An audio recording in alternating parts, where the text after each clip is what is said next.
Welcome to today's podcast brought to you by U.S. Bank. Imagine a world where your moneymaker is your hobby. Well, you won't have to. U.S. Bank takes pride in being the extra push people need to turn their dream job into reality. With friendly advice, setting realistic goals, and being there, supporting them with every step in their journey, just like a friend or partner would. It's time to turn your side gig into something bigger. U.S. Bank. We'll get there together. Now let's tune into today's episode. Welcome to the Boneyard with Steve Robertson. As always, I am your good friend and host. Here on the Maroon Friday edition of the Yard, I'm wearing maroon today. Hope you are as well. It is game day weekend, and a big weekend it should be. A lot of people headed to town. Still some tickets available, and I want to spend a little time talking about that. And I've mentioned this on the show before. I continue to see people that go into the Mississippi State Facebook groups and say, hey, does anybody have tickets? Guys, you can buy tickets from the Mississippi State ticket office at face value. That should always be your first call. You know, that's their function. That's really all they do is handle tickets. Call the Mississippi State ticket office. Still some lower level tickets available for this weekend's game against Kentucky. So rather than going to the third party market and overpaying for tickets, you can go there and you can buy tickets for you and your family at face value. I also want to say, too, there is an initiative that began on genespage.com. Widespread GT and those guys, longtime posters on Gene's page, reached out to the university. There is this initiative that we have been a part of, and I have partaken in this. If you were looking to maybe do something great for young people in Starkville, and I mean young people, not recruits, okay, young people, you can go to the Mississippi State Ticket Office website and put in promo code KIDS GROUP. That's KIDS group, KIDS GROUP, and buy tickets for $10 and donate them. There is a procedure you need to follow. Pick the print at home option, and then you email those tickets. Email them to this trusty website here, and they will make sure those tickets get in the hands of young people who perhaps would not be able to make a Mississippi State football game. So go to the Mississippi State ticket website. Put in promo code KIDS GROUP. That's very important because if not, you're going to pay fees and you're going to pay regular value. Put in KIDS GROUP and then select the print at home option and then email the PDF file to that's THE endzone11msu@gmail.com. That's the endzone11msu@gmail.com, and then we'll print them out and get them distributed. How about that? So if you are somebody that says, you know what, I can't make the game, but I'd like for some young people in Starkville that perhaps have never attended a Mississippi State game to be able to go, you can do that. And it's basically giving money to the university. And so far, this initiative, and by the time you hear this show, it'll be more, has raised $3,100, and there have been 310 tickets purchased. That's pretty cool. And I want to commend those guys for kind of putting this thing together. I was happy to participate in that. You guys should be as well. So again, go to the ticket office, promo code KIDS GROUP to get those tickets for $10, and then email those printed home tickets to the endzone11msu@gmail.com. That's a really, really cool thing, and I appreciate those guys kind of reaching out and figuring out, hey, what can we do? It helps Mississippi State. It helps young people in our area. Makes you feel good about yourself. I was happy to do it. Hope that you guys will do as well. Now, here's the deal, too. Last night, former Mississippi State running back Kyle Hill suffered a season-ending injury, bringing a kickoff out against the Arizona Cardinals. A lot of people say, well, he shouldn't have brought the kick out. He did. He did. And maybe it was predetermined. It's like, hey, here's the deal. We get a chance to bring it out. Let's go try to make something happen. Kyle tackled pretty violently. The tackler himself knocked unconscious on the play. And then Kyle Hill suffers a season-ending knee injury. Not sure exactly the details of the injury, but you certainly hate to see that, especially for one of our former Bulldogs. And I know that Kyle Hill, in many respects, is a polarizing figure within our fan base, but you never like to see anybody get injured, especially one of our own. So Speedy recovery to Colin Hill, and congratulations to the Green Bay Packers on winning a very important ball game last night. We've had some really good Monday night and Thursday night NFL games. I know many of you are not really kind of keeping up with the NFL for one reason or another. I keep up with the Steelers, and then kind of outside of that, I don't really care. Like once the Steelers are eliminated, then pro football season is really over for me. I may go to your Super Bowl party and hang out and eat your free food, but I don't really have a vested interest in the outcome unless the Pittsburgh Steelers are playing. But NFL, still quality football being played. Took in the Titans game this past weekend against the Chiefs, and really cool to be able to go see our guys play. I mentioned that on Monday's show. But it's nice to be able to see those guys, kind of chasing a dream and being able to provide for their families. And it's a dream that came true thanks in large part to playing at Mississippi State University. And so whenever we get a chance to support those guys, we certainly want to do that. Speaking of supporting locals, the Bulldog Burger Company, part of a great family of restaurants, man. I love Bulldog Burger Company. You will too if you don't already. It's a love affair that is very rewarding. They're very faithful. They always do what they say they're going to do. That's the best thing about it. You can go in there and you pay your hard-earned money and you get more than you pay for. A lot of people out there cutting back on portions and kind of changing ingredients. And you see those little signs everywhere. Not at Bulldog Burger Company. You're still getting that great Bulldog Burger Company experience. 3 great locations to serve you. University Drive here in Star Vegas. Gloucester Street there in Tupelo. And then the brand new one, Lake Harbor Drive in the Ridgeland Flowwood area. Go check them out today. Have the spring rolls as your appetizer. They will make you and everybody around you better looking, and we all need more of that. Even as beautiful as I am, I still get the spring rolls. It takes a lot of work to maintain this level of beauty. Pick out your own favorites. I'm still big on the pimentology, add bacon, but sometimes maybe I'm not in the mood for a burger. And you'd say, well, Steve, why go to Bulldog Burger Company if you don't want a burger? Well, it's because the menu is so expansive. You can get the sweet heat chicken sandwich. You can get that BLT salad. Whatever you get, you're going to get your money's worth and be glad you had it. Go do it today. It's a great place to eat. It's a great place to work. So if you know somebody that perhaps looking for a job, have them hit them up. That's with the eatwithus.com website, and you can apply online. Also, before we move on from Bulldog Burger Company, all of you, I would submit, know a college student at Mississippi State or even at ICC or somewhere like that deserves a night out. You can get gift certificates to give as Christmas gifts, or perhaps just because you love somebody, say, you know what, I was thinking about you. I got you a $100 gift certificate to Bulldog Burger Company. Go have a date on me. And many of you remember what it was like to be in college, and you're as broke as the 10 Commandments, and you'd love for somebody to send you a little money so you can go out and go do something with your friends. That's a good option for you. Go to the eatwithus.com website. You can check it out today. You can get one that not just for Bulldog Burger Company, but for the entire family of restaurants. Again, that's eatwithus.com. Bulldog Burger Company, the place where people go to meet. MEAT. All right, kind of a thin schedule in the SEC this week, but we're going to go through that today. We're going to talk about the SEC schedule, kind of look ahead at some of these games. It has been a wild year. It always is, right? You never know from one week to the next what's going to happen. But, man, we got 4 games this week involving SEC teams, all of them head-to-head matchups within league play. Very, very interesting. Some of these matchups are going to determine a lot, and not just us.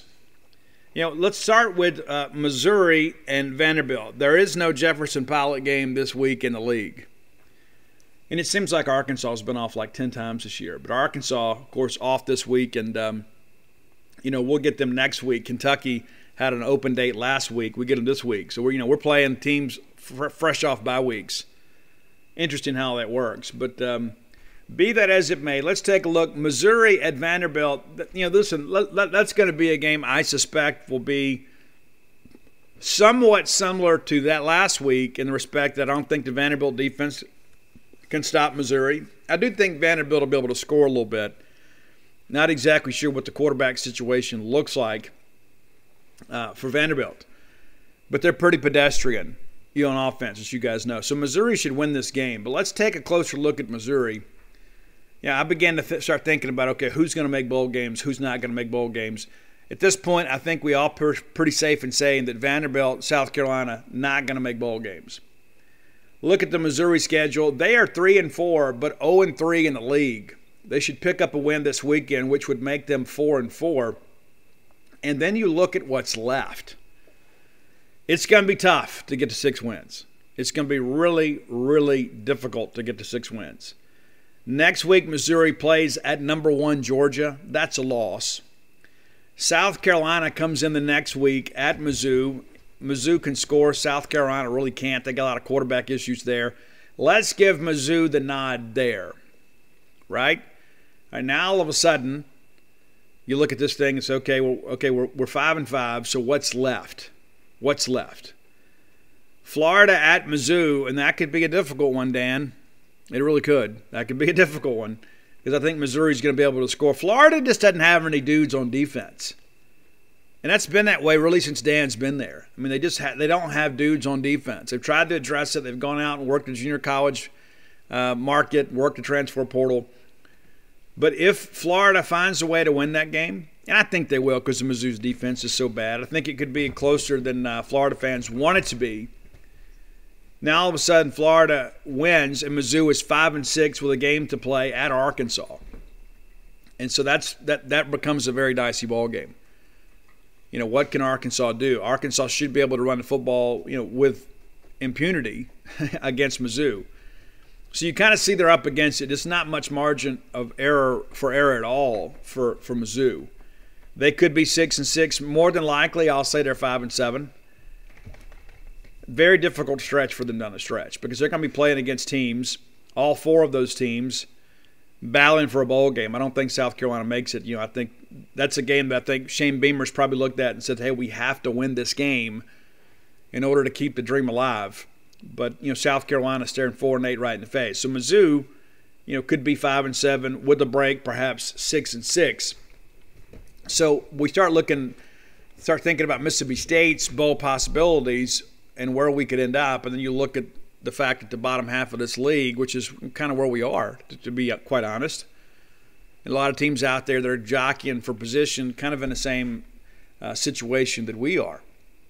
And I'll be honest with you, Missouri's disappointed me this year. Who knew their defense would be so bad? Expected them to take a little bit of a step back. They are one of the worst defenses in the entire Power 5. Now, Vanderbilt already 2-6. They'd have to win out to be bowl eligible. Here's a news flash for you. They're not going to. And here's what Vanderbilt has left on the schedule. Again, they host Mizzou this weekend. Then they host Kentucky, who I suspect will be coming off a loss. Of course, Vanderbilt gets the bye week next week. It gives them 2 weeks to prepare for Kentucky. Then Vanderbilt goes to Ole Miss. Then Vanderbilt goes to Tennessee. There's not a win there at all. You don't look at any of those and say, okay, well, where do you pick up a win? Maybe their best chance is this weekend. I just don't think it happens. And so expect Vanderbilt to lose out.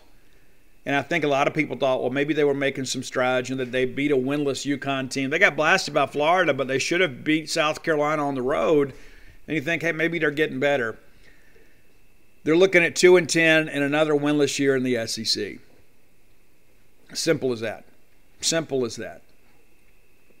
Vanderbilt, another bad year. Yeah, and Clark Lee, kind of knew what he was getting involved with and knew the price of poker when he took that job. Former defensive coordinator at Notre Dame. The guy knows defense. But, here's the thing. I don't care how well prepared you are. I don't care how properly motivated you are. If you don't have players, you don't have anything. It's as simple as that. If you don't have players, you're going to get beat week in and week out. There's only so much you can do schematically. I can go out there and put, a perfect game plan together to beat Georgia. But if I go pull 11 kids out of the student section and get ready to go play, I'm going to look like a bad coach because we're going to get killed. You got to have people that can play. And then one of the things you hear a lot is, they got 85 scholarship players too. Yeah, but theirs are better. Theirs are better. And Vanderbilt, just kind of depleted of talent. There's a couple guys out there. Will Shepard's a guy that can play a little bit. Jalen Mahoney's a guy that can play some. Rocco Griffin's a guy that probably couldn't start anywhere else in the league, but he's the best they have at Vanderbilt. So that'll be kind of a snoozer of a game, and that's going to be going on around the same time as that Georgia-Florida game is. Now, that's the game of the week. I think we all realize that. I picked Georgia to win the SEC and make the playoff beginning of the year. Still feeling really good about that pick. Thought Florida would take a little bit of a step back, and I think they actually are worse than I suspected they would be. But let's look at Georgia. Georgia, you begin to ask yourself, okay, what's in the way? I really thought they would lose that opening game at Clemson and then win out. Well, they win that game at Clemson, and who knew Clemson was going to be what they are? But Georgia didn't score an offensive touchdown in that game, but they found a way to win. And ever since then, they have been absolutely killing people. None of these games have really been close. Let's run it back. 56-7 over UAB, 40-13 over South Carolina, 62-0 at Vandy, and that game could have been 100-0, 37-0 over Arkansas, and that's when everybody loved Arkansas. A lot of people said Arkansas is going to go in there and give them a ball game. It'll be close. I even thought Arkansas would hang around for a half. That game was over in the first quarter. Georgia then goes to Auburn, beats them 34-10, and the game did not seem competitive. And then 30-13 winners 2 weeks ago against Kentucky. So Georgia has the benefit of an open date, and now they're going to play Florida. Jacksonville, that's the home of that game. There's not a lot of neutral site rivalry games anymore. I don't know that it makes good economic sense, but I'm sure it's good for the city of Jacksonville. Then, of course, Mizzou goes to Georgia. Georgia at Tennessee. Was that College of Charleston at Georgia, and then Georgia at Georgia Tech. So you look at this, and theoretically, you would say this is the last big hurdle for Georgia. That game at Tennessee could be a little bit dicey, but I just think, again, Georgia is on a mission. They'll have them ready to go. Georgia Tech, College of Charleston will be no threat to Georgia. So should Georgia beat Tennessee, and I fully expect them to, they'll win this. They'll win out, go undefeated on the season, or be number one in the FBS playoff, and then have a chance to do some pretty major things. Could be the first national championship for Georgia since Herschel Walker played. We played against him. We know exactly what those guys have to offer. Now, looking at Florida, it's like we laugh all the time kind of privately. So, Dan Mullen could have stayed at Mississippi State, gone 8-4 most years. We'd have built a statue, named a stadium after him. But Dan wanted to win a national championship, and he didn't believe he could do that at Mississippi State, despite the fact that we were number one back in 2014. And the truth of the matter is we should have won enough games to get to the playoff that year. We should have. You say, well, yeah, it took an iconic quarterback, a guy that's starting in the NFL now to get us there. Maybe I've got a little more faith in myself than Dan Mullen does. I don't necessarily need them to lower the hurdles for me. And so, the reality of it is Dan's underachieving. You say, well, he won the East last year. They did. They won the East last year. Not going to happen this year. 2-3 in the SEC. Let that sink in for a second. You're 2-3 in the league, and you haven't even played Georgia yet. Think about this for a second. Dan Mullen could be 4-4 on Saturday night. 4-4. You think that's going to work in Gainesville? You don't think Scott Strickland's feeling a little heat over there? You go out and get the guy you knew you could. I mean, they tried to get Chip Kelly, tried to get Scott Frost, and that might have worked out the same way this thing did. Dan might have actually done better. At least Dan got him to Atlanta. But you're staring 4-4 right in the face. And when you lose this weekend, you're assured of having a 9-winning year in the league. That dog will not hunt at the University of Florida. You can go 8-4 at Mississippi State, go 4-4 in the league. You beat Ole Miss more times than not. We'll love you forever. And so here's what's left for Florida. After they lose to Georgia, and I'll be shocked if Florida pulls off the upset. Florida also an unranked team at this point. Florida, Mississippi State, same record right now. Think about that. Same record. Pretty crazy to think about. Is that right? Remember? Yeah, I guess that's right. 4-3. Yeah. It's pretty crazy to think about that. So then Florida will go at South Carolina. That's a win. Samford at Florida. That's a win. Florida at Missouri. That should be a win. And then Florida State at Florida. That's always a rivalry game. You never know what to expect. All right, so the reality of it is that Dan Mullen has gotten himself in a bit of a pickle out at Florida. I mean, it's like you run the numbers here, and you think, okay, 4-4, with 4 to play, you ought to win the next 3, which makes you 7-4, and then best case scenario, you beat Florida State, you're 8-4. What if they lose to Florida State? Yeah, I think that Dan is probably in a position that if he wants to retain that position at Gainesville, and I'm sure that he does, that the people involved will probably, probably expect him to make some changes on the staff. And, Dan's always been kind of reluctant to do that on the offensive side of the football. Kind of got his little group together, and they've been together a long time. And I don't want to say Dan surrounds himself with yes men, but Dan's a guy too that he knows these guys understand what he expects. So they don't want to bring somebody else in and kind of have to teach him his system. But, what happened to Todd Grantham? I go back to, it's like I read these things sometimes, from some of our fans that are full of passion but devoid of facts and say, well, we're not really committed to football at Mississippi State, and that's completely false. I remember a time, when Dan Mullen needed to go hire a defensive coordinator, and John Coden was the athletic director, and John reached out to Dan and said, hey, if you could get anybody you wanted, if money wasn't an issue, who would you get? And he gave him 3 names, and Todd Grantham was on that list, and we go get Grantham and then put together that great, defensive effort, there 2017. So now that Dan has kind of found his guy, and they've gotten to Florida, the honeymoon in many respects is over. So I suspect that you'll see Todd Grantham, among others, probably on the job market sooner rather than later. All right, Ole Miss at Auburn. That game will be going on ESPN at the same time as our game against Kentucky.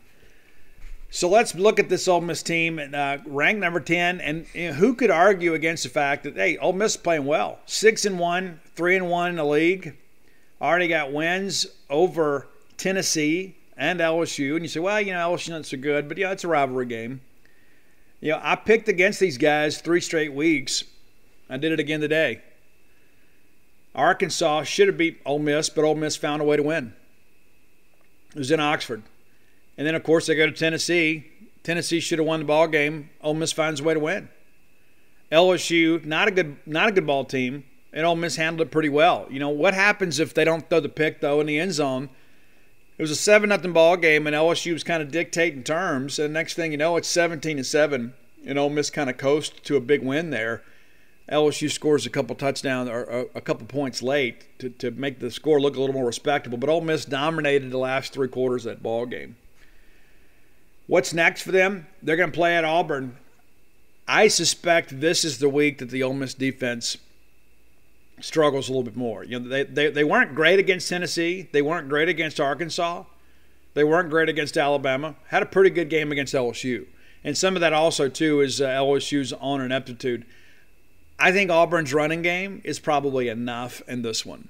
I think, the fact that they run a lot of eye candy, and if you're an undisciplined defense, Auburn can take advantage. I think Auburn wins the ball game, which will be big. And then there's the return of Hugh Freeze to Oxford next weekend.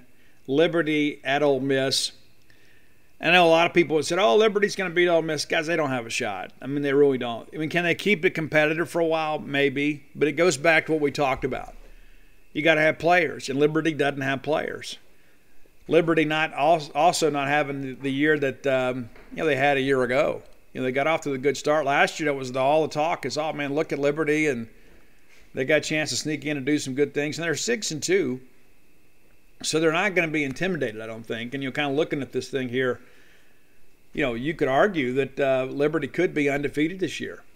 They lose a 3-point game at Syracuse. And then they lose a 3-point game at Louisiana Monroe. We're talking 2 plays away from those guys being undefeated again. But offensively, they haven't been, maybe what they were a year ago. And so that'll be interesting. But, yeah, I just don't think Liberty just doesn't have the horses. And as much as a lot of people would like to see Hugh Freeze beat Ole Miss, Matt Corral and that offense is going to be too much. I think Snoop Connor is a guy that's really, really blossomed this year for them, especially between the tackles. He is a big physical runner that gives them an edge that I think perhaps they haven't had before. Then Texas A&M goes to Ole Miss, and I think Isaiah Spiller will likely be the SEC Player of the Week after that one. I think A&M will get Ole Miss. I think A&M is good enough defensively. They can confuse some things, and that's a big ball game. If A&M really wants to really push into a New Year's Six bowl game, they've got to have that. So I'm calling it now. I think Ole Miss loses 2 out of the next 3. And again, I've picked against them, and they've made me look silly the last 3 weeks. And but they, these Auburn A&M games are going to be close ball games. And fortunately for Ole Miss, they get A&M at home. I just think the way that A&M offense is structured, and they've kind of figured some things out and are playing exceptionally well, I think that's one they're going to struggle with. Of course, they'll be Vanderbilt, and then they'll come here on Thanksgiving. Yeah, and so what shape will we be in and they be in that ball game? Those are the things you look at and begin to wonder. Some people play the Egg Bowl in their minds all year long. Ole Miss should be able to score some points. I thought Tennessee did a pretty good job defensively against Ole Miss. Kind of confused them a little bit, made Matt Corral carried the football. State's linebackers are going to have to be especially disciplined against Ole Miss. I'm not ready to pick that game just yet, but I mean, if you look at it today, you would say Ole Miss will be favored in that ball game. And so let's call that a toss-up. And that's the thing. The Ole Miss, of these last 5 ball games, 3 of the 5 are toss-ups. And if they win all those ball games, it's going to be a heck of a year for Ole Miss. I mean, it really is. And what does that mean for Lane Kiffin down the road? I don't think Lane Kiffin's going anywhere. I know there are a lot of people that would love to see him leave just because of the fact that he guy's a good coach. They don't want to see Ole Miss be successful. I don't want to see him be successful either, but I think Lane Kiffin is going to remain there. I don't think he's going to LSU like some people have suggested. Okay, so Auburn's 5-2 on the year. Got out to the big start. They scored, 122 points the first 2 ball games. They lose on the road at Penn State. They get by Georgia State. Georgia State's winning that ball game. Auburn puts together a late drive and then gets a pick 6 to put it away. And then they win on the road at LSU in a game that LSU probably should have won. Bo Nix wins the ball game for them late. Then they compete against Georgia a little bit. But, again, you can't really get an objective view of any team against a team as good as Georgia this year. Auburn, then Bo Nix kind of takes charge of that ball game against Arkansas. They win that game in Fayetteville. And now you've got this big matchup this weekend. Then Auburn goes to A&M. That is going to be a fun game. I mean, that is really going to be a fun game for us to watch. And then the next week, we go to Auburn. So what kind of emotional state is Auburn going to be in after these 2 ball games? Let's say Auburn, loses to Ole Miss, loses to A&M. We would get kind of a desperate team, I think, in many respects in that ball game. Then Auburn closes at South Carolina and hosts Alabama. One of the things for Auburn, and that was when Gus Malzahn was there, the years that they had to travel to Georgia and Alabama were the 8-4 years. The years that they got Alabama and Georgia at home, those were the 10-11 win type years. Well, this is that year. This is the year where the schedule flips in Auburn's favor. And, again, they're playing pretty well, but they're not maybe what they want to be. It's a new staff in there, to be fair to those guys. But, 5-2 right now, they're going to be in that same 8-4 type mix, I think. I think that's pretty much, what we would expect at this point with 5 games to play. You'd say they're probably going to win more than they lose. Right now, I've got them beating us. But we'll see how things progress. A lot can change between now and then. Bo Nix, I thought would be a good fit for this offense because of his mobility. He's having a pretty good year. 1,488 yards passing. Tank Bigsby, who I think is an undervalued running back in this league, 526 at this point, and has a chance against some of these defenses that are going to play down the stretch to put up some numbers. Don't know if he gets to 1,000, but I think that he is a guy that'll certainly finish among the leaders in the Southeastern Conference. But, again, this Auburn team is very intriguing in many respects, and we'll see how things kind of progress and develop for them. Kentucky, I admit they're better than I thought they would be, 6-1, but I still don't think they're great. We discussed some of this on Wednesday. A lot of narrow wins. But they found a way to win those ball games, and their long loss is to the number 1 team in the country. So this is not a bad team that's coming in here. They have not put up big offensive numbers in SEC play for the most part, other than when they played Mizzou, and they played pretty much a downtrodden LSU team and just ran all over LSU. 330 yards in that ball game. They will come in here this weekend. I've got State winning the ball game. I think we win it. Vegas thinks we win it. A lot of national prognosticators think we win it. I think Kentucky, in many respects, is a little bit overvalued. Next week, they'll get Tennessee. That's another toss-up game. That could be a loss, too. Then they go to Vanderbilt. They get New Mexico State. And then they're at Louisville. So you look at the schedule and you say, okay, they're definitely making a bowl game at 6-1. And they got 2 wins kind of in their back pocket with Vanderbilt and Mexico State. So, yeah, could it be an 11-1 year? Yeah, it could be. I don't expect that, though. But to think for a second, they could be 9-3, 10-2. They'll drop a ball game, and I suspect it'll be to us. And then I think they could lose to Tennessee, and then we'll see what happens, with Louisville. But the reality is, this Kentucky team may not live up to the expectations that some had at the beginning of the year. But they've exceeded mine. I mean, and that and 50 cents to get you a cup of coffee at the Delo truck stop. But this is a good Kentucky team. I don't think they're a great team, and I think that we'll see that tomorrow night. So let's take a look at the Mississippi State schedule. I'm sure you guys have spent a lot of time breaking this thing down, kind of how you feel about it. But, we got some winnable games on the stretch. 4-3, 5 to play. Kentucky, I think we win that game. Then we go to Arkansas. Can we win that game?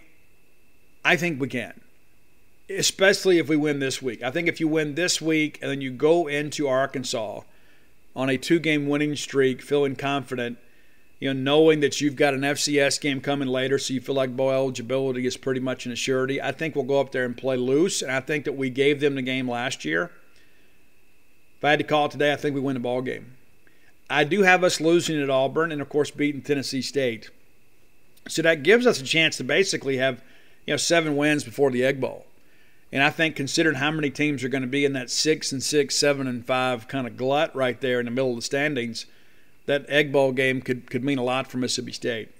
Beginning of the year, we all thought, 7-5 is probably the over-under, 6-6 the floor, 8-4 the ceiling. All of that is still in play. The main thing we have to do is go get a win this weekend, and then we'll figure the rest of it out. But there is not a game on a schedule you look at and say, that's a definite loss. The one at this point that I worry the most about is Auburn. And you would say, well, Ole Miss is playing well. They are. There's no doubt about it. But we also get that game at home. It's a rivalry game. And I think that Mike Leach and that staff learned a lot last year about, what to expect, in the Egg Bowl. I don't know that they fully appreciated it last year. So that's your week.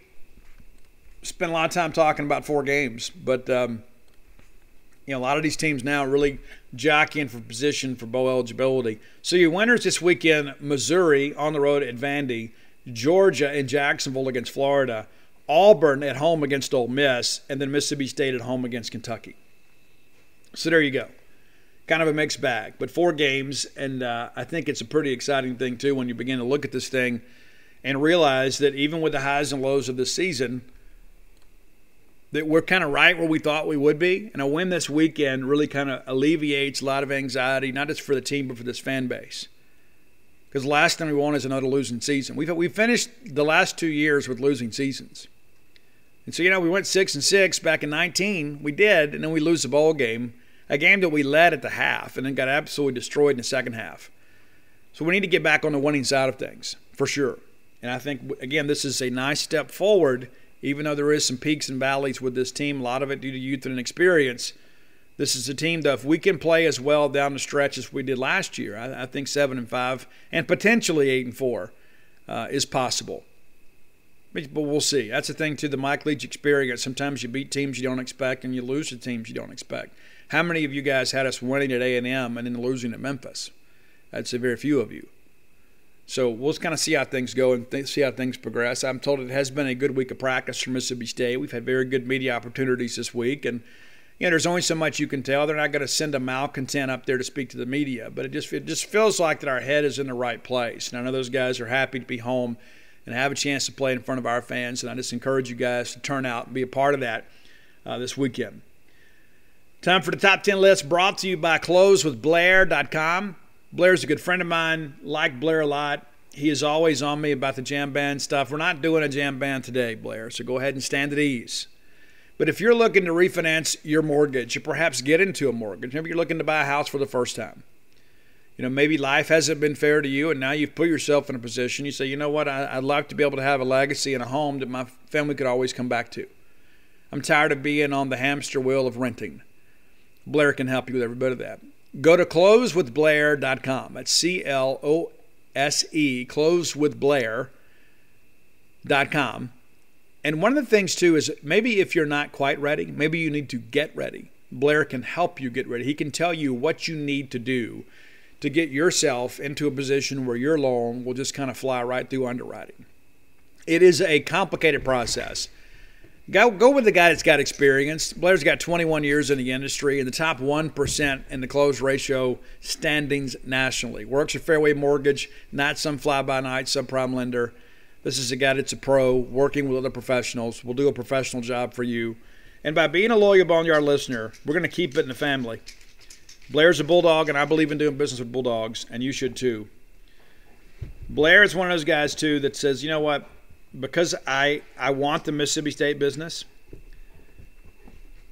I'm going to give you guys on the Boneyard a break. I'm going to pay for your appraisal. All you got to do is mention to Blair, either by text or by phone or an email, say, hey, listen, I heard about you on the Boneyard, and Blair can take care of you. And here's the thing, too. Blair is licensed to close mortgages in multiple states. It's not just Rankin County. It's not just central Mississippi. Reach out to him. He'll let you know if he can take care of you. Many of you said, you know what, Steve, we don't have a lot of options here in our town. Well, yeah, Blair's here to help you with that. Give him a call or a text today. It's 601-500-2344, 601-500-2344. And if you need that number and you lose it and you can't remember closewithblair.com, you know where I am. Find me and I'll send you that information. I want you guys to be able to buy a home for you and your family. Have a place to celebrate Christmas of your very own. And again, mention that you heard about him on the Boneyard. He's going to pay for that appraisal. That's about a $500 to $600 value. All right, today's top 10 list. I wasn't sure quite what to do today. We've got the list. But yesterday, me and Ian, my youngest son, who is still in high school, riding around yesterday, kind of doing the after-school thing and jamming some Linkin Park. And we've done Linkin Park on the show, but as part of our listening experience, we listened to some of the Collision Course, which was the mashup between Jay-Z and Linkin Park. And so I got to thinking, there have been some great rock and rap collaborations over the years.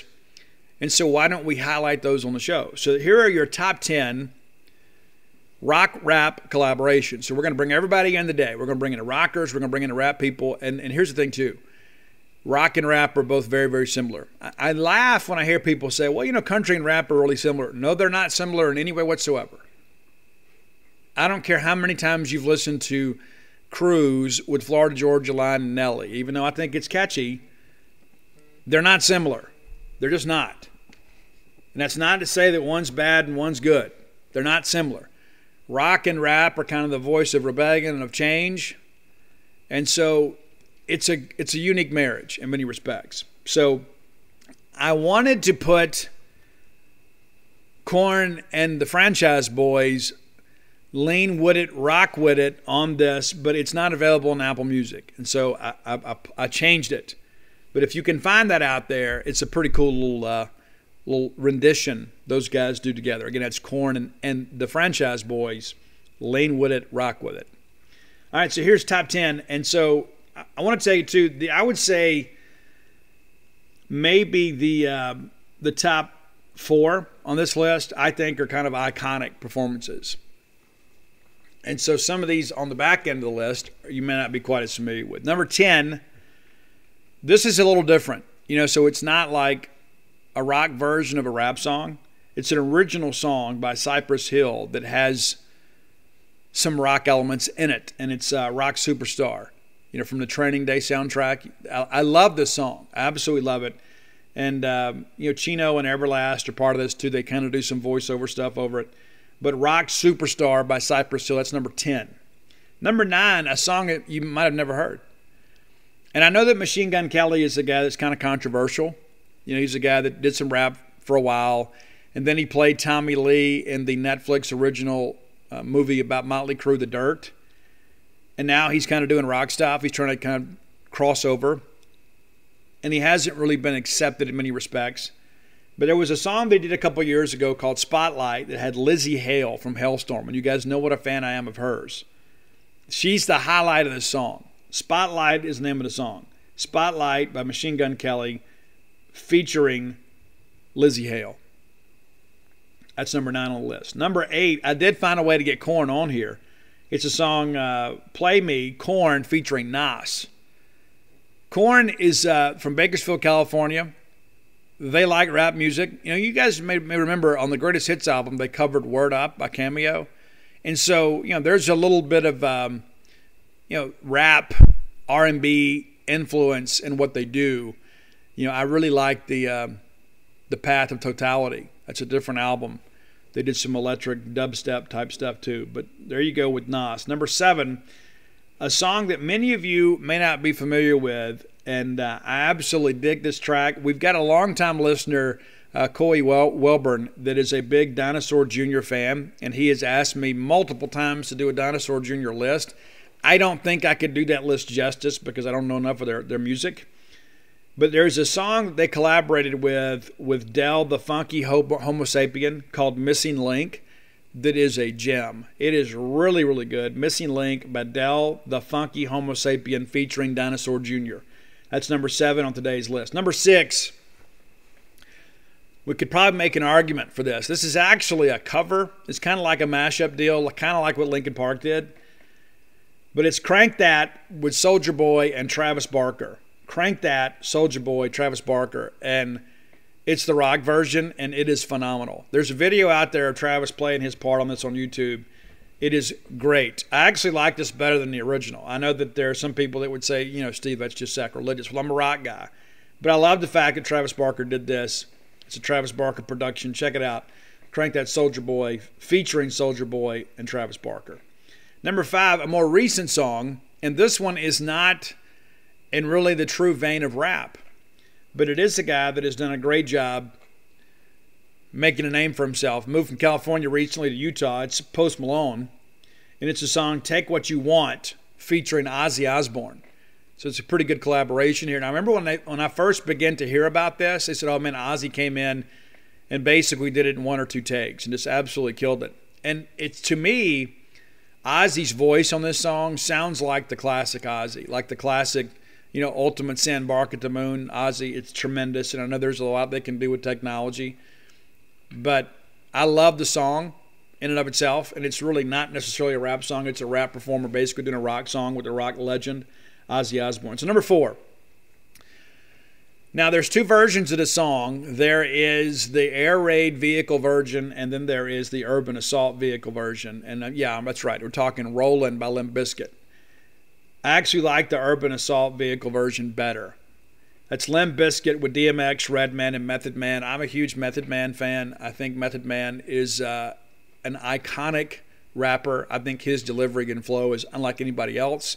There are a lot of people that kind of talk over themselves, and they want to spit things as fast as they can and talk about how good their flow is. There's nobody cooler in the world than Method Man. And listen, the lyrics on this song and many others on this list are not family friendly. I'll just tell you right out of the gate. So don't be listening to this list in the car with your kids. Number 3, and this goes back to Collision Course. I love everything on that mashup album, that EP between Linkin Park and Jay-Z. I love it. I love it all.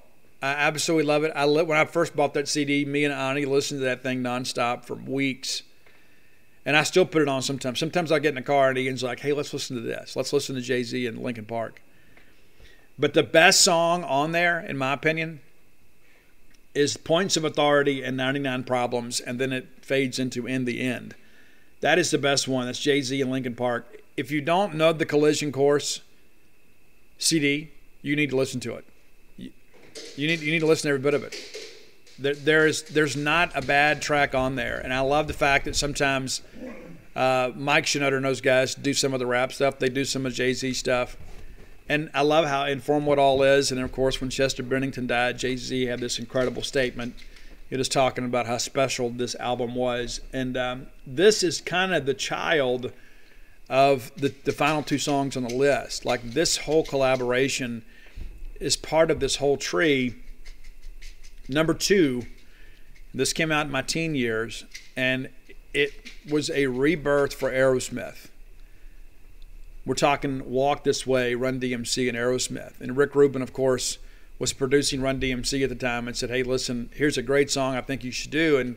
And Run said, well, we got to put it into, into B-boy language. And he goes, it already is. Walk This Way was basically a rap song in the beginning. And then, of course, they changed the chorus because, early in the Aerosmith experience, Steven Tyler didn't have a lot of confidence in his voice and wouldn't really let out those trademark screams. And I love that first Aerosmith album, but it is rather muted vocally. So Walk This Way with Steven Tyler just swallowing the microphone and screaming his lungs out was basically helped Run DMC, that was a rising rap band. I mean, I go back to Hard Times and all that stuff. This allowed Run DMC to kind of open themselves up more to the mainstream, more to radio, became more of a top 40 type band in many respects. And Aerosmith, that had reunited with Joe Perry, and they had released Done with Mirrors, that was met with mixed reviews and kind of low record sales. This basically allowed Aerosmith to return to the forefront. And then shortly after this album was recorded, Permanent Vacation, which had Ragdoll and Dude Looks Like a Lady and Angel. And so it changed everything. It brought Aerosmith out to a new generation of fans, and then made Run DMC more of a rising underground rap artist to being a mainstream headliner around the country. And all because of the glory of MTV. Because, MTV used to play music. MTV stands for Music Television. I don't know if you knew that. It used to play music. They don't anymore. It's a joke. But number one, and because I've got a little more edge to me, and I could have easily put Walk This Way number one. I could have done it. But I like a little more fist in the face. And so I went with it. Some of you are thinking, Steve, I know you're going to do it. And you're absolutely right. We're doing Bring the Noise, Public Enemy, and Anthrax. I loved the original of this. I loved the video. I love the fact that Anthrax is laying that down. And Anthrax actually did a rap song on, I cannot think, Killer Bees, I guess. Yeah, Killer Bees, called I'm the Man. And it was just kind of them being silly. But this was a serious deal. And this is one of those things, too, that I tried to explain to people, too, is even though the rock and rap community were very similar in the belief system, there was still this chasm in many respects between, black and white in many respects. And I think this song kind of said, you know what, hey, it's okay to rock and it's okay to rap because we're kind of singing the same song. We're kind of doing the same thing. We're all kind of fighting the power. And so I love this track. I absolutely love it. I listen to it regularly. It's on my regular playlist. I just kind of thumb over there sometimes. And I absolutely love hearing Charlie playing those opening beats on this and hearing Chuck D. Hear the drummer get wicked late. And it's just, to me, it is perfect. It is absolute perfection. And what's interesting, too, is back in the day when we were all listening to NWA and Public Enemy, and it was mainly kind of white America youth buying those albums. And I think it opened up our eyes in many respects to some experiences that were unfamiliar to us. And so then all of a sudden, we have these bands that we're not supposed to like. It's like people are like, oh, you shouldn't listen to that stuff. Eazy-E and Chuck D and Flavor Flav and all those guys, Ice-T. All they're going to do is teach you about violence and the degradation of women. And it's not to say there's not some elements of that in some of that music, but Chuck D is the guy for me. That's one of those guys that really kind of opened my eyes to kind of life outside of Mississippi. It's like, there were people that were kind of glamorizing, gang violence and that stuff in rap music, and that's not to say that they didn't have a lot of talent. But I thought Chuck D was one of the first people that really had something to say. And so to hear him and Flav mix it up with Anthrax was just one of those things I remember looking back and thinking, is this really happening? And, of course, there are a lot of bands that I think were influenced by this, Rage Against the Machine, and Chuck D is part of that now with Prophets of Rage. He and Be Real from Cypress Hill go out on the road with the three remaining members of Rage Against the Machine, and they play some original tunes. And so there you go, your top 10 rock rap collaborations. And again, this is the music of rebellion.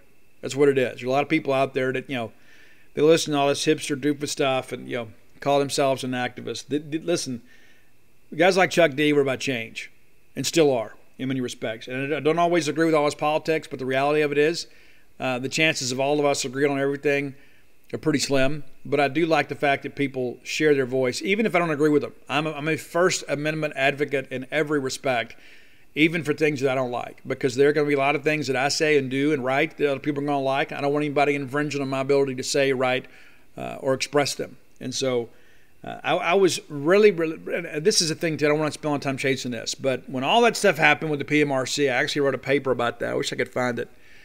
I wrote a paper about that when I was in high school, about the Parents Music Resource Center that was kind of led up by Tipper Gore, all because of the song Darling Nikki she heard on the Purple Rain soundtrack from Princeton Revolution. It's like, oh, I never knew. I wish we had a warning label. Well, then they put these warning labels on records, and I just guaranteed that we were going to go out and buy them. That's what that meant. It's like, well, this is what I need to get. Because if they were putting warning labels on albums, that meant that there was, again, the spirit of rebellion and that stuff. And so all it did was guarantee more record sales for these artists. But there were a lot of people out there that were trying to say, you know what, bands like Public Enemy and NWA should not have a right to share their pain or to tell their story. And I am permanently against anybody that tries to infringe on that ability. And I even go back to the Two Live Crew days, when even as wild and crazy as that music is, I respect their ability to make it. And there was all these hearings and like they were arresting the band and that sort of stuff because they believed they were being vulgar, and even though the people were paying money and being carded at the door to come in. And one of the cool things that happened, and I probably should have included this is like a bonus track, and maybe Roy will put it on the list for you, but Banned in the USA.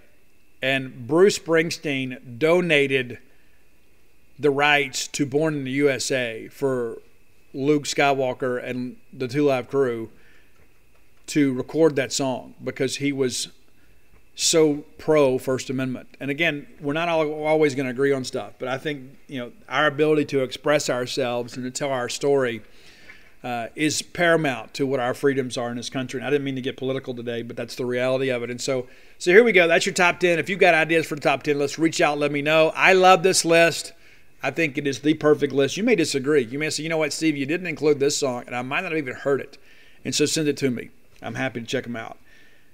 All right, so the next segment of the show brought to you by Campus Book Mart. Guys, Campus Book Mart is a Starkvillian institution. You need to go by and see Stand Man, Miss Kathy Brown. I will be there tomorrow, and I'll introduce you. I will be at Campus Book Mart from 11 to 3 on Saturday. And then I'll be at Book Mart and Cafe, their sister store downtown, from 11 to 3 on Sunday. And hopefully we're all in a good mood celebrating a win. But you come down, I'll introduce you to lovely, talented Susie. You can get your picture made with her. She'll smile real pretty. But come down, check out the latest in Mississippi State fashions. They've got a ton of national championship gear. And, we're honoring the team. So maybe you want to say, you know what, I'm going to get some national championship gear. I'm going to wear it too. I'm going to wear it to the ball game. And you can. And you can go ahead and get some Christmas gifts. Because here's the thing, national championship gear is timeless. It's like there's some people that will still wear like an old jersey. Like I was at the Titans game and there was a kid wearing a Ryan Tannehill Miami Dolphins jersey. I wanted to go buy him a jersey just because I felt like this is a football faux pas. If we're wearing national championship gear, that's never out of bounds. We can wear it to any event we want to because we won a national championship and everybody else can stick it. Find yourself some national championship gear at Campus Book Mart. If you can't make it to town, visit them on the World Wide Web at campusbookmart.net. And by being a loyal Boneyard listener, we'll give you a phrase that pays. That's BSR. That's right, BSR, which stands for Beautiful Steve Robertson. And that'll get you free shipping on all orders over $50. Any order less than $50, absolutely incomplete. All right, let's talk a little recruiting. We're going to have a lot of recruits in town this weekend. Trevion Williams, the former Florida State commitment, the 4-star defensive lineman from Crystal Springs, Mississippi. He, his mom, his grandmother, and other assorted family members are expected to be in town. That'll be his third home game visit, if I'm not mistaken. You remember we tried to get him to town for the Super Slam event, and then he just said, you know what, I'm committed to Florida State. I don't feel right about that. Well, the situation has changed a little bit. And so now they're going to be back, and he's also set up an official visit to Mississippi State the weekend of December 3rd. Now, he was here for the LSU ball game, and some, I have no idea how this got started. Somebody said, oh, well, Ed Orgeron told him to go visit the game. Guys, he could just as easily go to Baton Rouge. right? And why would Ed Orgeron tell him to come watch LSU play at Mississippi State? We have been after him for a long time. That's that self-loathing Mississippi State element of the fan base that I wish we could breed out of the fan base. I really do. Trevion Williams came to Mississippi State because he was interested in seeing Mississippi State. And, of course, LSU offered Trevion Williams, and now that entire staff is going to be fired. I've got some friends down there, and I'm worried about that aspect of it. You know, there are some friends of mine that work at LSU, and, you never know what's going to happen. Do they have a job with the new staff? You just never know. That happened up here. When Mike Leach got here, we trimmed some staff down, that sort of stuff, and, I had some friends that had to leave. And so what happens then at LSU now? So Trevion Williams, chances of him going to LSU pretty slim. I think this is going to boil down to State and Ole Miss. He did go to Ole Miss last weekend. I was told it was an okay visit. I was not told it was a great visit. Trevion's a guy, too, kind of from small-town Mississippi. I think culturally he's probably a better fit here. It's one of those things, too, you look at.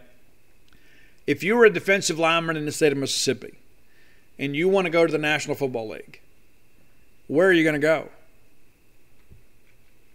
Well, I think it's pretty obvious. I don't know that Ole Miss has a defensive lineman in the National Football League right now. They may have one on a practice squad somewhere that I'm unaware of. But, you could be Benito Jones, a guy that grew up on the farm, riding horses, feeding animals, and you can go to Ole Miss and not have anybody around you, and then you can be right back in Wayne County, riding the horses. Or you can go to Mississippi State, a place that has built a culture around defensive linemen, and you don't need me to tell you. You can turn on your TV pretty much any Sunday, and you can see Jeffrey Simmons, and you can see Chris Jones, you can see Danico Autry, you can see Fletcher Cox, and the list goes on and on and on. Mississippi State has done a great job developing in-state defensive line prospects and putting them in the National Football League. And it is one of those things, too, that has stuck with us for years. It's not like, well, this coach left. Guys, we have done it. I can't truly explain it. But no matter who the coach is, guys that come and that are stars on the defensive line at Mississippi State go to the National Football League. It's as simple as that. We got some guys that got Super Bowl rings in the last couple of years. Fletcher wins one. Chris wins one. It's crazy to think about, the guys that have come here. And so that's not lost on this new generation of defensive line prospects. That's something that continues to get, preached to them. It's like, hey, you want to go do what Chris Jones and Jeff Simmons are doing? Well, it might be best to follow the same path they did. Now, another defensive lineman that we've talked about a lot is Jahim Odis. He is from my hometown of Columbia, Mississippi. I feel like I've got a really good read on this because I know a lot of people in his family and a lot of people close to him. He remains committed to Alabama. I believe that is a commitment in word rather than deed. I think it is pretty apparent that he is going to go somewhere else. Now, he will take official visits to state. I know that Ole Miss is trying to get him to take a visit up there. That is not finalized from what I understand, but there has been some discussions. He does plan to visit Mississippi State the weekend of December 3rd. It's the same weekend as Trevion Williams. And that is not an either-or deal. That is a we want you both deal. That's what that is. We want you both. They play different positions anyway. But some amateur recruiters would be out there and say, hey, they really want that kid. That's why they brought you in 2 different weekends. We'll bring them in the same weekend. They're going to be here, with Trent Singleton, a lot of our commitments and that sort of stuff. Kamari Rogers will be here as well. But the reality of it is that Jahim Odis is a guy that committed to Alabama. He got hotboxed a little bit. He did. And that's the thing, too. It's like if Alabama wants you, you think, man, I probably need to take this. And so what I understand is he went over there and he had the big office visit, and Nick Saban sat across the table from him and said, hey, listen, we want you. But we can't afford to wait on you because I've got, number 2, number 3 behind you that are ready to commit. And if you're not ready to commit, that's fine. We're going to take one of those guys. And so that's basically how that conversation went. And Jahim committed and, still wants to take his visits. And, of course, he's been up here and had some good times at Mississippi State. Not sure of his plans this weekend. To be honest, I checked earlier in the week and said, hey, he may just stay home because he's been on the road every weekend.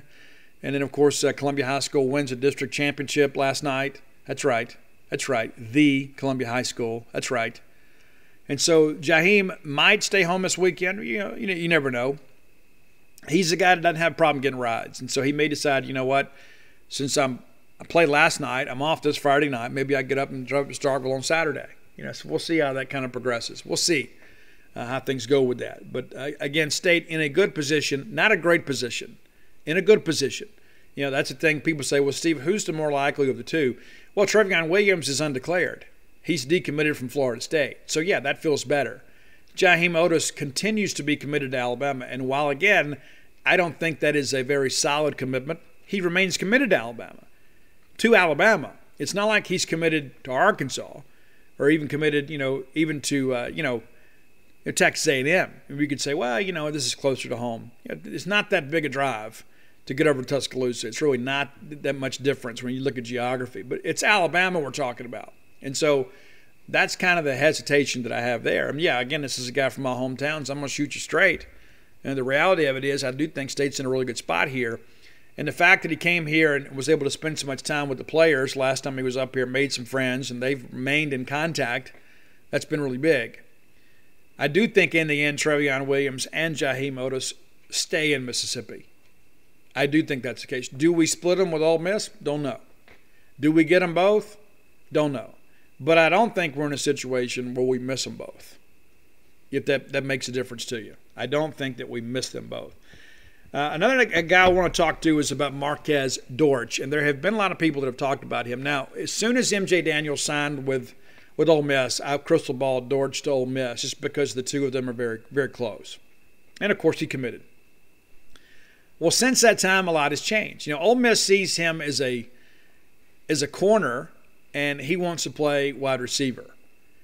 And so that's probably something that should have been established much earlier on, right? And, of course, to give Ole Miss, to be fair to those guys, your needs change over the course of a season. Other prospects kind of come on your radar over the course of a season. You say, you know what, hey, I like this kid a lot, but I like this other kid better at receiver. So let's put him at corner. Well, the kid wants the ball in his hands. Steve Spurrier and Mississippi State have never stopped recruiting him.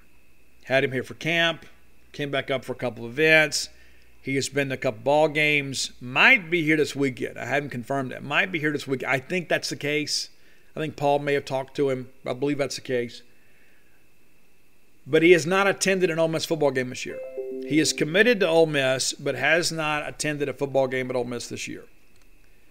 Now, what does that say? Well, they didn't have any trouble getting M.J. Daniels up there, right? It's not like Marquez doesn't have anybody to stay with. You just got to get him up there. He can spend the weekend with M.J. Daniels and go have a good time out on the square, but for some reason they haven't been able to get him up there. Now, of course, the Ole Miss spin in all this is, hey, we're not going to take him.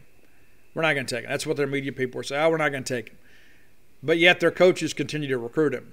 And so that's the thing that I look at. It's like I kind of hearken back to the Brandon Burkhalter and McCallum Pounders deal last year. There were all these rumors in the wind, for weeks that Brandon Burkhalter was going to flip to Ole Miss. McCallum Pounders was going to flip to Ole Miss. And so what Mississippi State did is they get on the phone and say, hey, listen, there's all this talk out here, and so here's what we're going to do. If you're going to come here, then you're going to tweet out this graphic, you're going to cancel all these visits, and we're going to basically draw a line in the sand. Either you're a Bulldog or you're not, and we're going to go somewhere else. And so given that opportunity, Brandon Burkhalter said, you know what, I don't want to do that. Okay, so then Mississippi State moves on. And you can say, well, they moved on because of his lack of commitment. But either way, everybody kind of understands where things stand, right? So the McCallum Pounders situation, which is a recruiting story that is a cautionary tale for pretty much every recruit, probably in the Southeast, but certainly in Mississippi. McCallum Pounders is a guy that Mississippi State won that recruiting battle early on.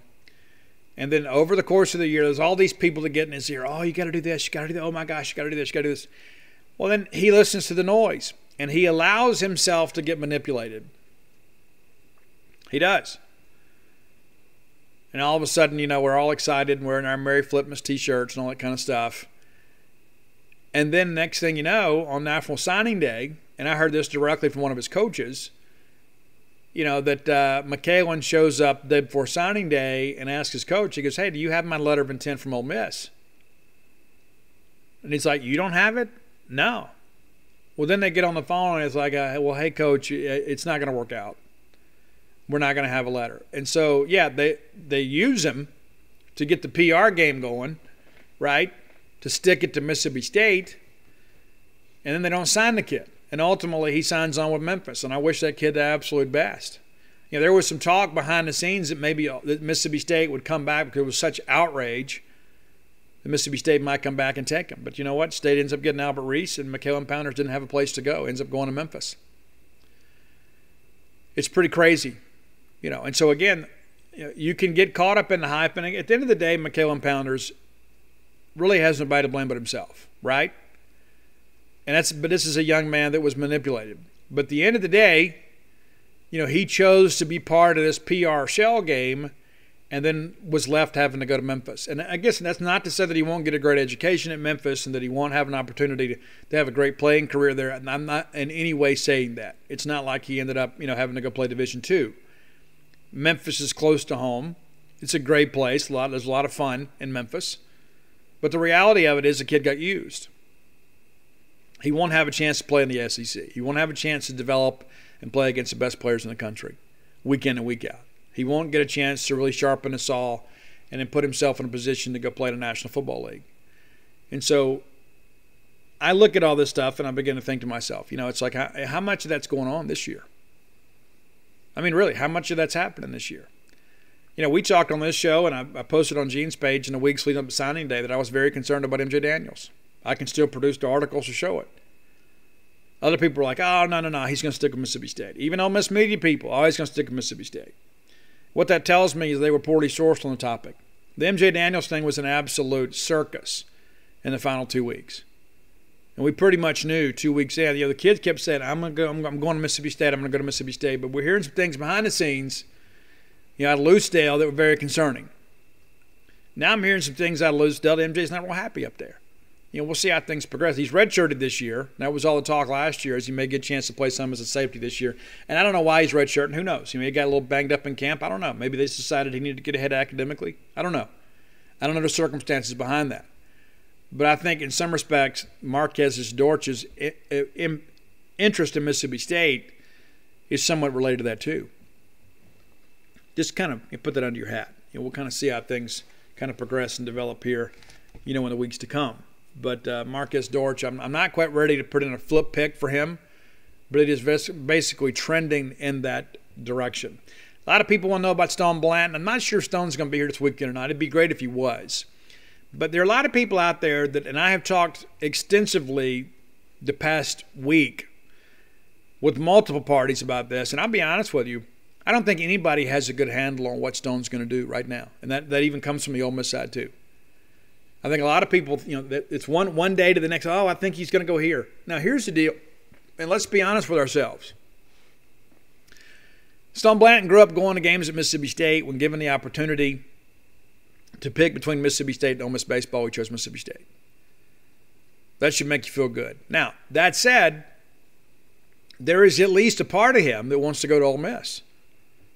Because if there wasn't, he would have already committed to Mississippi State football and kind of ended this, right? And so you just got to keep working and working through all this thing, you know. And so I still believe Stone will be a Bulldog, but I'm not going to be surprised if he's not. I am surprised that it's taken this long. You know, he told me back in July that he was, you know, I guess the better part of a month away, and we really thought that he would make his commitment after his official visit. And at that time, he wasn't even planning to take an official visit to Ole Miss. Well, then he does. But he did say that his last official visit would be to Mississippi State. Well, that proved to be the case. Rather than come here on September the 11th for the NC State game, he goes to Ole Miss and then does take his final and fifth official visit to Mississippi State. So he has some state people in his family. He has some Ole Miss people in his family. And I think sometimes our fans forget what that's like. And that's not to say that anybody, you know, has ill intentions, but everybody hey, we'd love to see our guy go play for our team. And so no matter what Stone Blanton does, he's going to disappoint somebody a little bit. And that's not to say it's going to dampen relationships or anything like that. My point being is that, you know, when you're 17, 18 years old, it's difficult knowing you're going to hurt somebody's feelings. You're going to disappoint somebody. It's difficult. That's not to say that everybody in his family aren't going to love him just the same. They are. But that's a difficult undertaking for a young person. And I think, you know, let's sometimes just take a step back and let those people figure it out. There's a lot of people, that have these strong opinions about other people's lives, and I understand that it's rooted in good intentions. You think, we just want him to come to Mississippi State. We think that's best for him. That may not be what he decides on. And that doesn't mean that he's any less of a person by any stretch of the imagination. Listen, we lose some good kids to Ole Miss every year. And many of them don't turn out to be very good football players in the Southeastern Conference. And I think some of that boils down to a decision. And let's go back to, let's go back to Deontay Skinner and Pat Patterson. Basically the same kid. Just played two different positions, but basically the same kid. One guy listened to people that were talking a bunch of noise. One guy didn't. One guy went to Mississippi State, played his entire career, had a really good career, and ended up playing in the National Football League. And one guy didn't. Well, Deontay Skinner's the guy that did. Pat Patterson washes out at Ole Miss, goes to East Mississippi, eventually gives up football, and if I'm not mistaken, joined the United States Army and is now defending our freedom. So thank you for your service, Pat. But when you go back and look at these things, again, similarly situated kids, one guy picks Mississippi State, one guy doesn't. And so I think there are cultural fits. That's not to say that, great players can't thrive anywhere. But most players are developmental in nature, regardless of what you hear, what you see, whatever. The bottom line is a lot of these guys need to be somewhere that they're going to be cultivated and developed. And that hadn't always been the case up the road. Just hadn't been. And we can come up with countless examples. Let's go back a little bit. Let's look at this. Remember the year of the safety a few years ago? Remember that? And I think at some point all five of those guys were committed to Mississippi State. Jarvis Wilson, of course, defected, went to Georgia. Jonathan Abram went to Georgia. Ultimately came here, Jamal Peters, Mark McLaurin, and then there was Armani Linton. You can go look up the statistics for yourself. Jonathan Abram becomes a first-round draft pick. Mark McLaurin had a great career here at Mississippi State. Ended up beating Lamar Jackson, Heisman Trophy winner in the Gator Bowl, was the MVP of that game.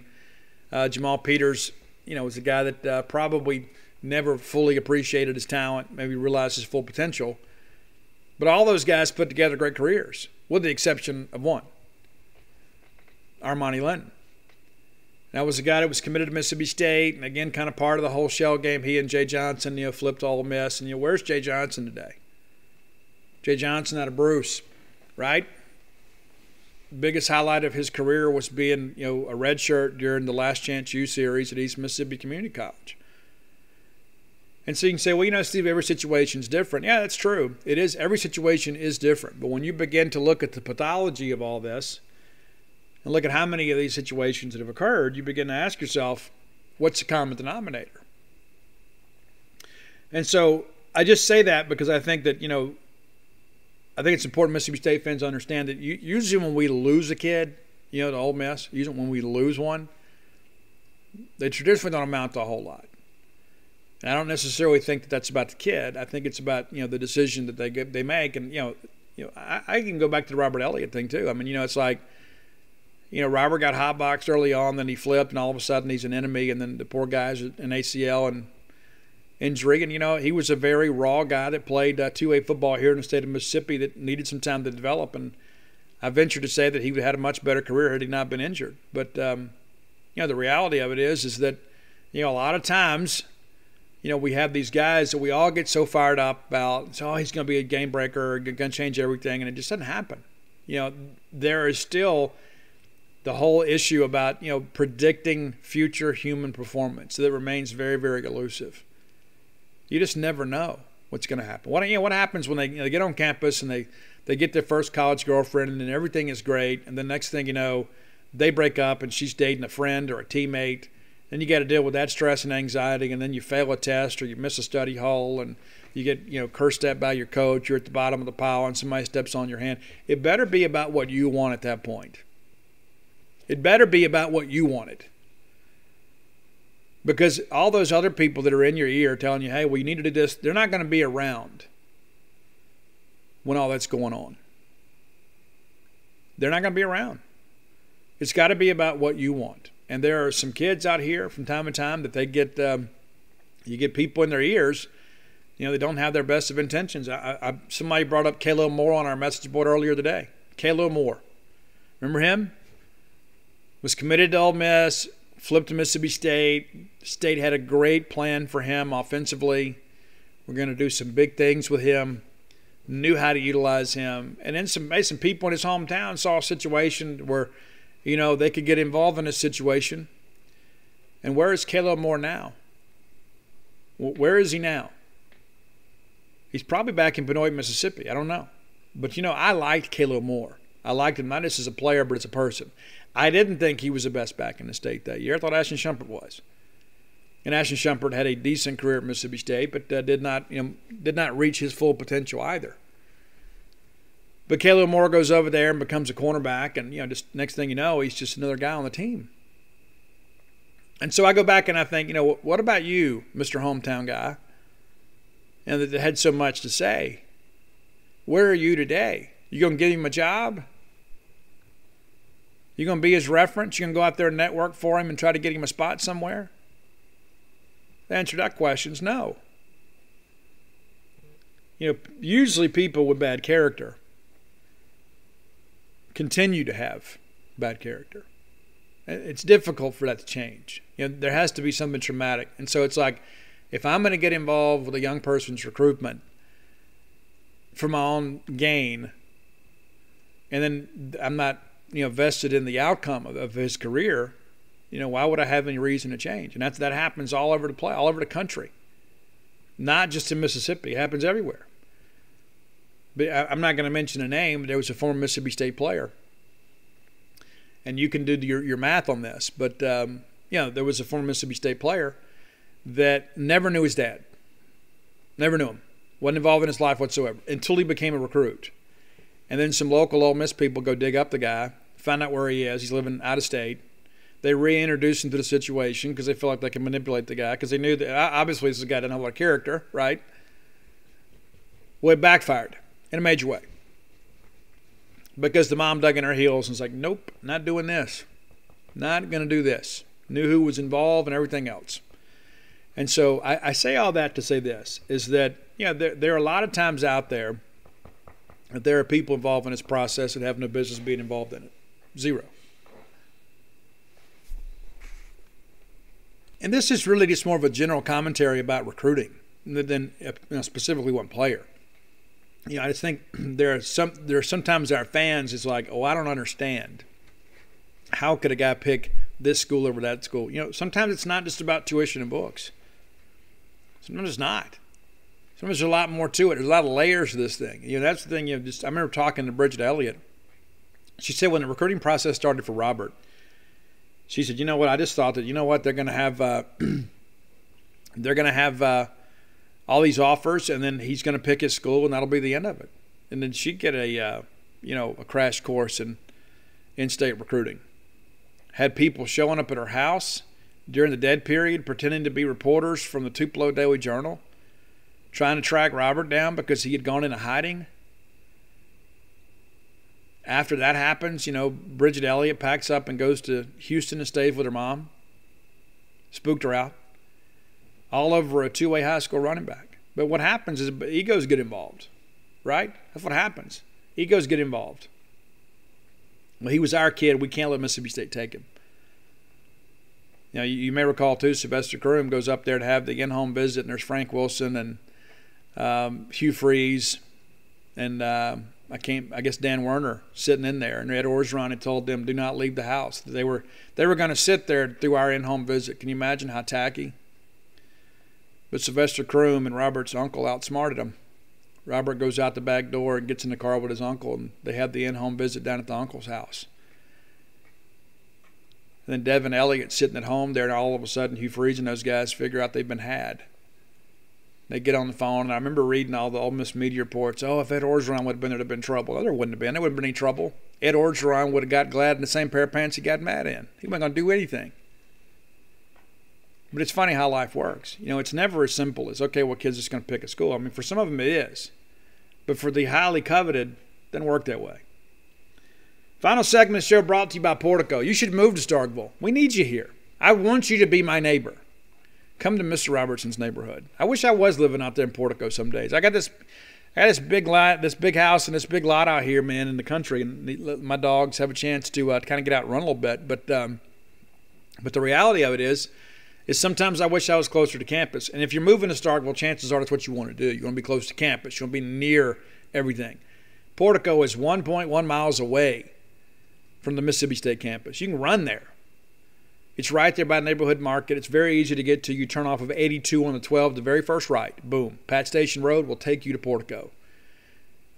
You can start with a 2-bedroom, 2-bath, and go up to a 4-bedroom, 4-bath home and live right here. Whether it be your primary residence or perhaps an investment property, maybe you're going to Airbnb it out. Maybe you're going to use it as a ball game retreat weekend. Maybe it's your second home. Maybe it's your retirement home.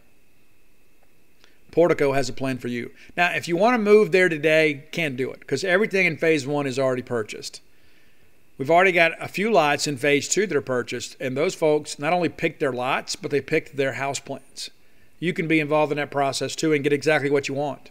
How cool is that? Reach out to our friend Brooks Bryan. Brooks is my friend, your friend, a friend of Mississippi State. Really, really great guy. Brooks is a former Diamond Dog. If there is such a thing, I think Diamond Dogs live forever. That's just how I feel about it. But if you reach out to Brooks, he can give you some more information about making Portico your place. 601-416-8075. Again, that's 601-416-8075. If I was moving to Starkville today, I would move to Portico. And that's not just advertising rhetoric. That's exactly what I would do. Because when I first moved here, I wanted to kind of be out in the country and kind of be reclusive. But when I make that trip to town every day, I'm thinking, man, I wish I lived closer. It would be nice to have the convenience of Starkville without having to make that drive every day.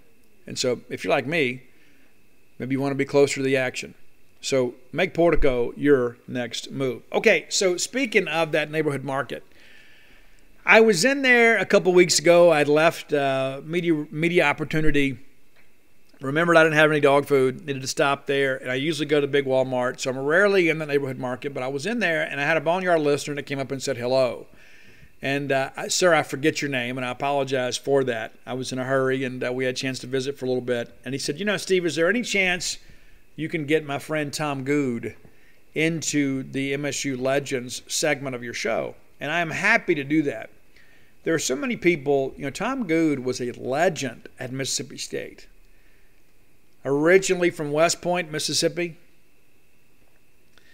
Born in 1938, played center and linebacker here at Mississippi State. Was a guy, was involved in some really, really big things throughout his career.